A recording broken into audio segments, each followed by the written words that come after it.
Olá! O objetivo deste trabalho é apresentar uma análise histórica sobre o Holocausto.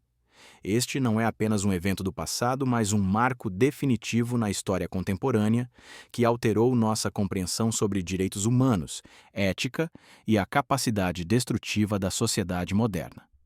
Ao longo desta apresentação, baseada em dados de instituições como o Museu Memorial do Holocausto dos Estados Unidos e o Yad Vashem, vamos analisar não apenas o extermínio em si, mas o processo gradual, burocrático e ideológico que permitiu que isso acontecesse no coração da Europa no século XX.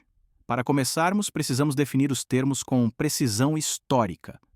O Holocausto, também referido pelo termo hebraico Shoah, que significa catástrofe, foi a perseguição e o aniquilamento sistemático de aproximadamente 6 milhões de judeus. É fundamental entender que isso foi patrocinado pelo próprio Estado alemão. Não foi uma explosão de raiva desorganizada, mas sim um processo industrial. O período que analisamos vai de 1933, quando Hitler assume o poder na Alemanha, até 1945, com a vitória dos aliados. O que diferencia o Holocausto de outros genocídios na história é a sua sistematização. O uso de métodos de fábrica, transporte ferroviário organizado e uma burocracia complexa voltada para um único fim: a eliminação total de um grupo específico de pessoas. Muitos se perguntam, como isso foi possível? A resposta não começa na Segunda Guerra, mas muito antes. O antissemitismo, ou seja, o ódio aos judeus, já existia na Europa há séculos, muitas vezes por motivos religiosos. Porém, no século XIX e XX, o nazismo transformou esse ódio religioso em um ódio racial e biológico. A ideologia nazista baseava-se numa pseudociência, ou seja, uma ciência falsa, que dividia a humanidade em raças. Eles acreditavam que a raça ariana alemã era superior e que os judeus eram uma anti-raça que ameaçava a pureza do sangue alemão. Para convencer a população disso, o governo criou um Ministério da Propaganda. Jornais, filmes, rádio e até livros infantis eram usados para desumanizar os judeus, comparando-os a ratos, parasitas ou doenças. Essa desumanização foi o primeiro passo psicológico necessário para que, anos depois, o extermínio físico fosse aceito. Entre 1933 e 1939, antes das câmaras de gás, houve a etapa da segregação legal.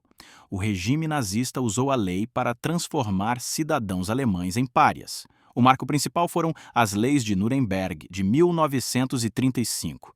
Essas leis definiam quem era judeu com base na ascendência, retiravam a cidadania alemã deles e proibiam casamentos entre judeus e não-judeus. A violência física explícita começou a escalar em 1938 com a Noite dos Cristais, Kristallnacht. Foi um ataque coordenado pelo Estado, onde sinagogas foram queimadas e lojas destruídas em toda a Alemanha e Áustria. Além disso, foi imposta a identificação visual, a estrela de Davi amarela costurada na roupa. Isso servia para isolar o judeu na rua, facilitando o controle policial e a humilhação pública.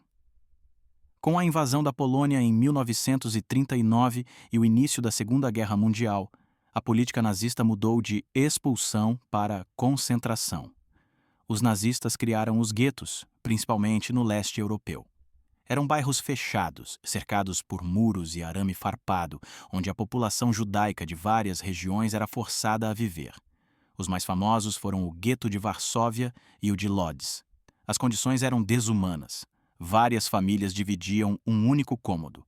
A ração de comida era mínima propositalmente para causar inanição. E doenças como o tifo se espalhavam rapidamente. Historiadores apontam que os guetos foram uma medida provisória para concentrar os judeus em locais próximos às ferrovias, enquanto a liderança nazista decidia como realizar o extermínio em massa. Chegamos agora ao ponto central da tragédia. Em 1941, com a invasão da União Soviética, começaram os fuzilamentos em massa pelos Einsatzgruppen, unidades móveis de extermínio. Mas os nazistas consideraram esse método lento, e psicologicamente custoso para seus soldados. Em janeiro de 1942, ocorreu a Conferência de Wannsee, onde oficiais de alto escalão do governo se reuniram para coordenar a logística da chamada Solução Final. A partir daí foram criados os campos de extermínio, como Treblinka, Sobibor, Belzec e Auschwitz-Birkenau. Diferente dos campos de concentração comuns, que eram prisões de trabalho, estes campos eram fábricas de morte. As vítimas chegavam de trem de toda a Europa ocupada. Uma seleção era feita na rampa, uma minoria era escolhida para trabalho escravo até a morte e a grande maioria, idosos, crianças e mulheres, era enviada diretamente para as câmaras de gás sob o disfarce de que iriam tomar banho para desinfecção. Estima-se que somente em Auschwitz, mais de 1 milhão de pessoas foram assassinadas. Nos meses finais da guerra, em 1945, conforme os exércitos aliados, Estados Unidos, Reino Unido e União Soviética, cercavam a Alemanha, os nazistas tentaram esconder os crimes. Eles forçaram os prisioneiros restantes em marchas da morte em pleno inverno, movendo-os para o interior da Alemanha. Milhares morreram de exaustão nesses trajetos. Quando os aliados liberaram os campos, encontraram pilhas de corpos insepultos e sobreviventes em estado esquelético. As imagens chocaram o mundo e provaram a extensão dos crimes. Após a guerra, ocorreu o Tribunal de Nuremberg.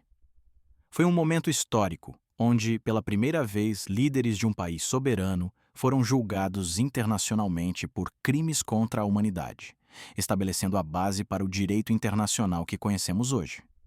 Para encerrar, precisamos responder à pergunta: por que estudar o Holocausto hoje? O historiador Yehuda Bauer dizia que o Holocausto não foi feito por monstros, mas por pessoas comuns. Estudar esse evento nos mostra o perigo do silêncio, da indiferença e do preconceito quando se tornam políticas de Estado. O Holocausto é o exemplo extremo do que acontece quando a tecnologia e a burocracia se divorciam da ética moral. Nossa responsabilidade ao estudar este tema é garantir a memória das vítimas e vigiar para que os sinais de intolerância sejam combatidos antes que se tornem tragédias. Este é o significado do lema Nunca Mais. Obrigado pela atenção.